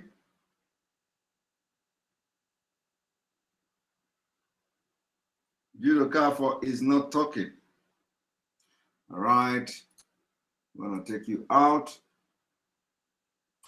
Uche, can you repeat where you are watching it from? I'm hearing my voice. Hello, can you hear me? Yeah, I can hear you. Can you use the gadget where you're watching it from? Okay. Is it okay now? Yes. No, okay. I'm still hearing myself. I'm only watching from computer, that's all. Okay, how come I'm hearing my voice there? All right, go ahead. I think it's better now. Okay. So thank you for letting me in. I've been watching you for a long time, but I have never had opportunity to talk to you. So this is your first time. Yeah, this is my first time talking to you, but I've been watching you. Like, even if I miss the program, I'll go to the YouTube and watch it. So, Wow, I'm, welcome to the program. thank you. And your glasses is superb. So forget about all of the stuff. Thank you very much. Thank you very much. So I have two things to say. One is about referendum. I have been thinking about this question all along, like how can we make sure that it's going to be secured? Well, by the way, I'm calling from California, US. So how are we going to make sure that it's going to be secured? Because that has always been my worry. I know all Biafrans want to succeed from Nigeria, but if we bring foreign countries to monitor the vote, how are we going to make sure that they're going to deliver what is being voted? That's one thing. Secondly, is about people that live in US. I guess this is my own opinion. For people that are Biafrans, IPOB, I think that they should, because if you go to the internet, you will see the number, whoever is representing your state or your district. So both those senators and House of Representatives, their numbers are there. I am thinking that they should start calling them, because for me personally, um, the Speaker of the House is from California. So I live in California. Ever since our leader was abducted, I call her every morning because they have their own voicemail where you can leave message. So I call her every morning, explain myself, what is going on with our leader. So I'm thinking that people should start doing that. I'm not saying that it's going to, like, fasting Biafran referendum, but maybe like when we bombard them with phone calls, you know, they might listen. So I do that every morning, and I'm encouraging people that live in USA to do that, because their number is accessible and online. Thank you so much. Thank you very much, Uche, for that. Can you repeat again your first question or comment? Oh, my first question was, how are we going to make sure that, when we have a referendum All right, Biafra? all right, thank you. All right, thank you. So, yes, that is now the Biafra people will supervise that referendum. The referendum is taking place in Biafra now, and if by the time that time come, we may also consider having the referendum or giving the opportunity to people in diaspora to vote as well. We are going to fight for that. So the issue of being afraid of rigging the election or rigging the referendum, as the case may be, will not come up, because now we have mechanisms in place to protect our vote. We have mechanisms in place to protect the referendum against every obstacle of the Nigeria state. So that we can assure everybody that the most important thing is that let them agree that they are giving us a referendum and leave the rest. Okay, thank you. Yes, well, I'm assuring you, it's an assurance. We have the mechanism in place to protect that vote. Okay, thanks. Thank you. All right, Mr. Nick, welcome to the program.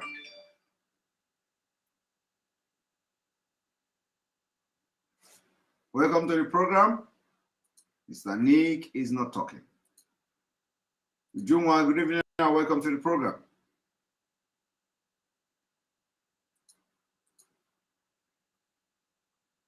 Jumwa, welcome to the program.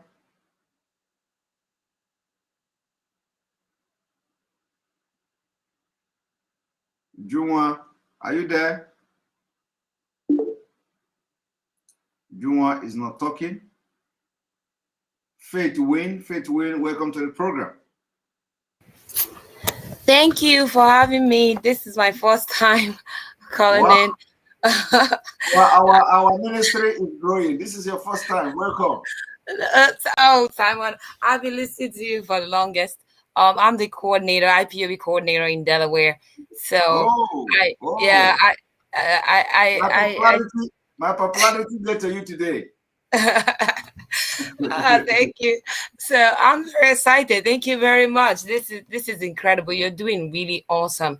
I just want to appreciate your efforts and your charisma as well. It adds flavor to the whole thing.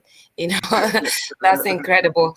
So with regards to what the videos that you played earlier, I just want to encourage our people. Really, that's where I want to focus on tonight, just to encourage our people that no matter what happens in this struggle, they should always keep faith and stay focused. That's a lot of distraction, but all of that with time will kind of just wither out, because light and darkness cannot miss. Once a place is dark and you add light to it, darkness disappears. And if you're a Biafran, a true Biafran, which all of us are, we cannot afford to give up when things come up, because things will come up.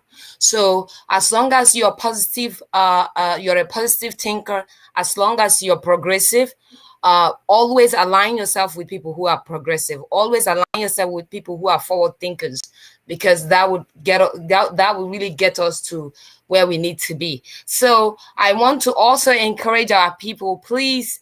I'm not trying to attack in the media. I've been monitoring the guy for a long time, and I'm not trying to butcher him or anything. He's a Biafran. Unfortunately, his name does not really reflect him. So I have so many instances that I can give. If you happen to go back to July and watch the post where he talked about a Biafra as a dream, he used it to compare something about Spanish. Read that article very quickly. Also read the article where he posted "A lion dies alone." That was closer to the time when our leader was kidnapped. So these are little signs out there that we should not take for granted. When you follow these people, don't be shallow following them. Watch them very closely. It's unfortunate. I keep saying that the enemy that will kill you is the one that is close to you. There are people that are screaming Biafra. They are not, for Biafra. And he has now hidden his ideas. He just doesn't, either he wants a newborn Nigeria or something. He's a Nina person. He's Tony Nina the handman. He's just, the guy he's out there. His work speaks for itself. So these people, they know what they are doing, but we are greater in number and we are forward thinkers. They are educated yet, but illiterate. So thank you very much for giving me the opportunity. God bless you all and remain focused. We are sending our letters. Please do not be discouraged. For people in the United States, I sent letters to all our senators regarding the Tokuno. I got a response from Senator Coons here in Delaware. So we are doing stuff. It's not everything that is out there, but we are doing stuff. God bless. Good. Thank you very much. Thank you very much, Faith Win, for coming to the program. Always remember to watch us and share the video as well. All right. Anthony, good evening and welcome to the program. Good evening, Mr. Simon. How are you? I'm doing very fine. And you? I'm doing okay. I'm behaving myself like yourself. Good. Thank you for wearing your glasses. It makes you look like... Did you share the video? I want to get popular. Of course, I did, and and it's creating more enemies for yourself. But you passed it. Thank you very much. I just want to thank you for... I'll use this word, deconstructing that conversation. You did justice to that conversation, because in the eyes of a common man looking at that conversation, the person probably may not understand the nitty-gritties of those Muppets and who call themselves Biafran. And I appreciate the last caller who mentioned that he's part of Peter Nadi, but we don't give a damn about who they want to be. So I would just want to thank you. This is a discussion of hope for those who think that what we are doing is not creating ripples in the kingdom of the enemy. This is a call of hope. So anybody who thinks that Biafra dream is a mirage should watch this commentary and see what is going on behind. So I just want to thank you. The Latin people always use the word sperantes. Sperantes means hope, and then we have sperantes here, and we thank people like you. So the kingdom of God taketh things by violence, and Biafra is about to take it by violence. So you can just be a clown; it doesn't matter. Let's get to our destination. Thank you so much, Simon. Thank you very much for very brief and a very good comment from you. And Mwabweze OG, welcome to the program. Thank you very much, and good morning to you, Master Simon. You are not wearing cloth, so we are going to take you out. Obina, welcome to the program. Can you reduce where you are watching me from, please? Obina is still busy talking. All right. Abuchi Oy, welcome to the program. Hi, Simon. How are you? Can you hear me now? Yes, I can hear you loud and clear. Welcome to the program. Excellent. Great job, Simon. Hey, the mic, reason why I'm calling is because your last guests talked about civil disobedience. And I think that civil disobedience is probably one way that we can quickly accelerate our cause. I know that the stay at home on the 8th of this month is basically one way of civil disobedience. Yes. But I think that we can probably make a much bigger traction by basically being outside. Maybe the next level of the civil disobedience could be maybe marching on the streets. If you do this like in 10 cities in Nigeria, or multiple cities in Nigeria and also United States at the same time, several days and several weeks. I mean, BBC, CNN, they must notice, right? So I think that's probably a much a bigger way to build traction. We did this in South Africa, march during the apartheid march to stop apartheid in South Africa, as well as Angola, right? Or maybe even like the MLK holidays in the United States. So I think for the world to notice us more, we need to build more traction in civil disobedience. That's my 2 cents. Okay. All right. Thank you very much. Thank you very much. Noted. Thank you. Thank you. All right. Free Mazinamdi Kano, welcome to the program.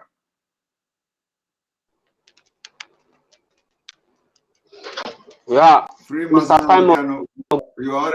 Good morning from here.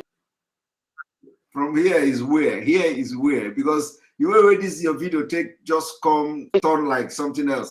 Are you calling from Nigeria? Hello? Are you calling from Nigeria? Hi, no, wow. This must be a Nigerian network. This is how to know Nigerian network. It must be Nigeria. If you know be Nigeria, then it's a mistake. It's a very big mistake. It is either Nigeria is borrowing the place network to use, because this kind of network can never be any other place than Nigeria. If it is not Nigeria, it means that the country borrowed the network from Nigeria network. Because, all right. I say that this evening is going to be very powerful. On this note, we are going to call it a day because I have to work. Again, I have some work to do before I go to sleep. And for that reason, I have to end this broadcast. And of course, those of you who did not, who were not able to speak today, you are going to speak tomorrow. You are going to speak tomorrow. And tomorrow, we are going to be normal. We have advertised ourselves now. We have advertised and we promoted ourselves. And hopefully by tomorrow, we are going to be very popular. Hopefully by tomorrow, in all social media. We are everywhere. Our picture, I want this picture to fly everywhere in social, because if I didn't get popular from you, I will not like it. So I want this. Take screenshot, share it. I want to get popular. That's why I'm wearing this. So by tomorrow we are looking at getting popular. And thank you very much. Thank you, Ndi Precious, for your super chat. We appreciate you. We appreciate you. You see, life now like this. JJ, we will do JJ. You know, we know the struggle like that. You know, everything is just JJ. Take life very easy so that you are not going to wound yourself. All right. So may God bless Biafra. May God bless Oduduwa Republic. May God bless the Middle Belt. May God bless Arewa if they are going to accept my prayer. May God bless IPOB worldwide. May God bless Mazinam Kano. May God bless on the Iboho. May God bless ESN. May God bless you watching and making sure that this message is shared everywhere. Remember where we are having this live broadcast is on Enter Biafra Channel 1. enterbiafra.com. Make sure you register. Make sure you watch from there because that is our own platform. On this note, good night.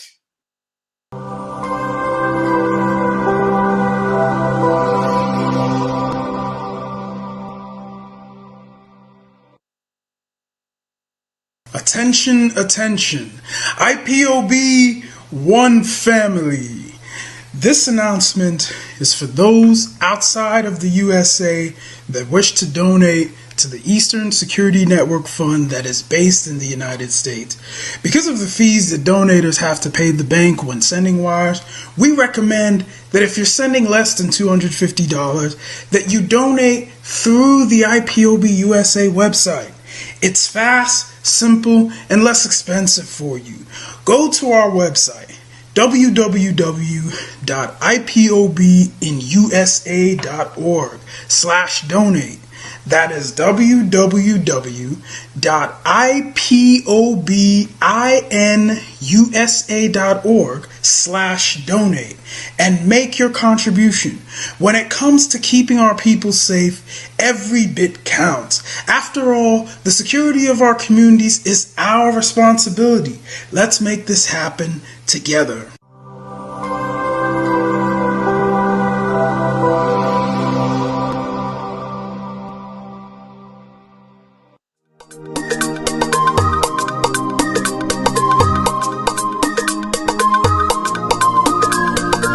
Yeah, Mr. Bella once again. Wisdom, feel it, come on. Yeah. Say Biafra will not last forever. They say happy up in no go stand. What did they know? What do they know? What do they see? What do they see? If you give me a gun, I will shoot them aside. If you give me a gun, I will shoot them aside. If you give me a gun, I will shoot them aside. If you give me a gun, I will shoot them aside. If you give me a gun, I will shoot them aside. No. Biafra will live forever. Biafra will live forever. Biafra will live forever. Biafra will live forever. Biafra will live forever. Biafra will live forever. Biafra will live forever. Biafra will live forever. Ogerugo manige tetanura. The lovers of Biafra. This is the time we need to come together and fight for what is belong to us. Ogerugo maniga bandizu. What make us a giant of Africa? Adapro chinti na sugo. Mbogeru ni sina nyama kweno. Hello Lisa Binigwe. Out of his wisdom, giving us somebody like Nnamdi Kanu for this our race mission. Biafra will not last forever. They say happy up in no go stand. What did they know? What do they know? What do they see? If you give me a gun, I go shoot them aside. If you give me a gun, I go shoot them aside. If you give me a gun, I go shoot them aside. If you give me a gun, I go shoot them aside. If you give me a gun, I go shoot put them aside. Oh, no. See you joke, our hero have the 14 never stop. Mazinamdi cannot put no phone we stop, he cannot stop. Be a family forever. Believe me now. But independence for Nigeria as a corporate entity is not enough. The peoples of Nigeria must at the same time be guaranteed their freedom.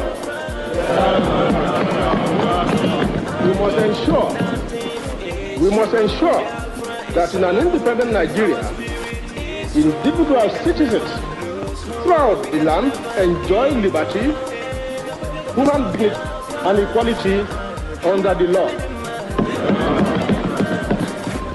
There must be one Nigeria with one constitution and one law for all. Let us therefore, Mr. Chairman, sir, close our ears to the counsel of despair, which says that we cannot here at this conference agree on a constitution.